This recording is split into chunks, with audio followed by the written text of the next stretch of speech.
It was great. I mean, that's something you don't know until you're put in that position. We weren't sure how we'd respond, so giving up the early goal and being able to come back and take the lead before halftime was a real bonus for us, and I was real proud of them. What's the way they continued that pressure in the first half and the second half? They really let up. Yeah, I thought we did well. There was probably a 15-minute spell where Creighton picked it up and we maybe let off the gas a little bit, and that's something we've talked about not doing. But overall, it was pretty solid. I still think we're a work in progress. We're not quite there yet, but I think you can see every game we're getting a little bit better. Can you talk a little bit about Mercado's performance? She got 2 goals today. Thought she played great. Talked to Maddie about her offensive ability is tremendous, but she just has to be active all the time and stay switched on and be focused. And she had a tendency to drift out of the first couple of games, but now she's creating more chances for us, and she got rewarded today with 2 goals.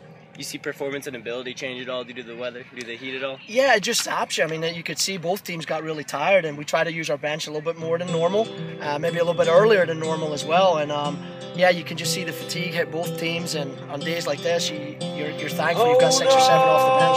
Y'all do anything different to prepare for these kind of hot days, humid days? No, not really. I mean, being in preseason here obviously helps, but the humidity makes it tough, of course. But no, you don't really. You just know it's going to be hard. But it's hard for both teams. They both have to suck it up a little bit.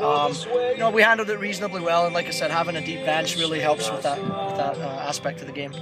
Could you shed some light on George Christie? I saw that she went down about midway. Yeah, she fell pretty hard. I'm sure she banged her head, and they'll probably do some evaluation on her after the game. But I think the way she landed has probably hurt her head a little bit. Okay.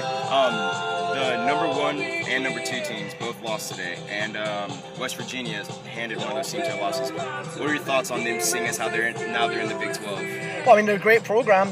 Historically, they've been fantastic. We haven't played them, so I haven't seen a lot of them, but I've heard about them consistently being very good. They had a couple of losses early in the year, and then they've bounced back and beat Stanford. So that tells you that the ability's there to beat anybody.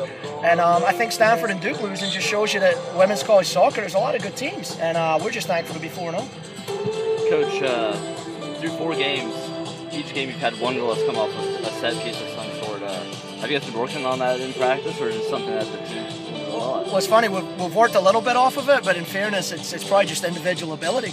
We've got some girls who can really serve dangerous balls, and we've got some aggressive players in the 18, but we've definitely addressed it, but we haven't worked on it a whole bunch. I think it goes down more to just their execution.